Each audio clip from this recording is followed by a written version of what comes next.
Good morning, everyone, respected lecturer and fellow participants. Today, I will discuss the judgment of the International Court of Justice or ICJ regarding the territorial dispute between Indonesia and Malaysia over Sipadan and Likitan Islands, particularly through the perspective of UT Possidetis juris, historical control or activities and a critique of the court reasoning. The Sipadan-Likitan dispute is one of Southeast Asia's most significant territorial disputes and was decided by the ICJ on 17 December 2002.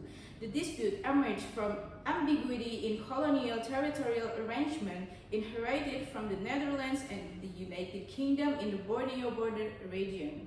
Indonesia based its claims on the 1891 Anglo-Dutch Convention and the principle of UT Possidetis juris, arguing that Sipadan and Likitan formed part of the former Dutch East Indies and therefore became Indonesian territory after independence in 1945. Meanwhile, Malaysia relied on a change of title connected to the Sultanate of Sulu, later inherited by British North Borneo and eventually Malaysia, alongside evidence of administrative control over the islands. Since negotiation failed to produce an agreement, both states referred the dispute to the ICJ through a special agreement in 1997.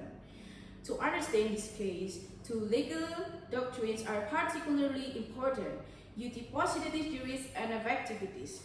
UT Possidetis juris requires newly independent states to inherit colonial administrative boundaries in order to maintain territorial stability. By contrast, activities emphasize actual and continuous exercise of authority, such as governmental regulation, administrative activities, and infrastructure development. Indonesia argued that the 1891 Anglo-Dutch Convention established a maritime boundary extending eastward from Sebatik Island along latitude 4 degrees 10 minutes north, placing Sipadan and Likitan within Dutch territory. Malaysia, however, contended that the convention only regulated land boundaries and did not determine sovereignty over offshore islands. In its judgment, the ICJ found insufficient evidence proving that either state possessed a clear colonial title over Sipadan and Likitan. As a result, the court did not primarily rely on UT Possidetis juris, but instead shifted its focus toward activities to determine which state had effectively exercised authority over the disputed island. Malaysia was ultimately considered to possess stronger evidence. The court recognized several administration actions undertaken by British North Borneo and later Malaysia, including the Turtle Preservation Ordinance of 1917, which regulates turtle egg collection, as well as the construction and continued maintenance of lighthouse on Sipadan in 1962 and Likitan in 1963. According to the ICJ, this act reflected actual and continuous governmental authority. By contrast, Indonesia mainly relied on evidence of naval patrol and traditional fishing activities conducted by Indonesian fishermen.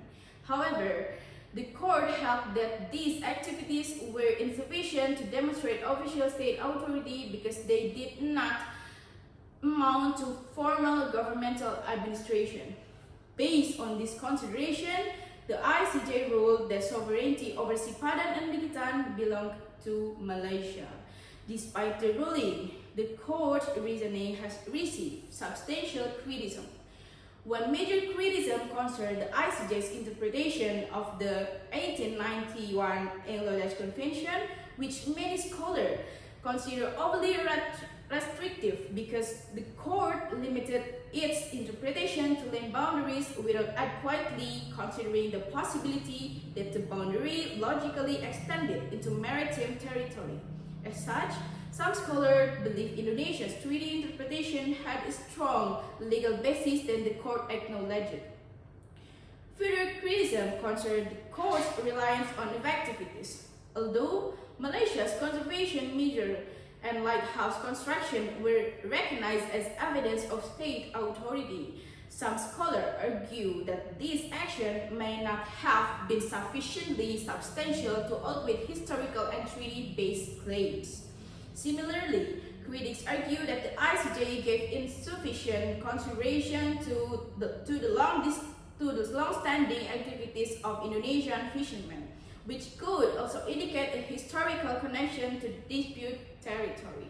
Another concern lies in the court limited discussion of duty positive juries, despite Indonesia's argument that, as the successor state to the Dutch East Indies, it inherited colonial territorial boundaries. Some scholars therefore view the judgment as favoring a pragmatic approach based on effective control rather than a deeper analysis of colonial continuity.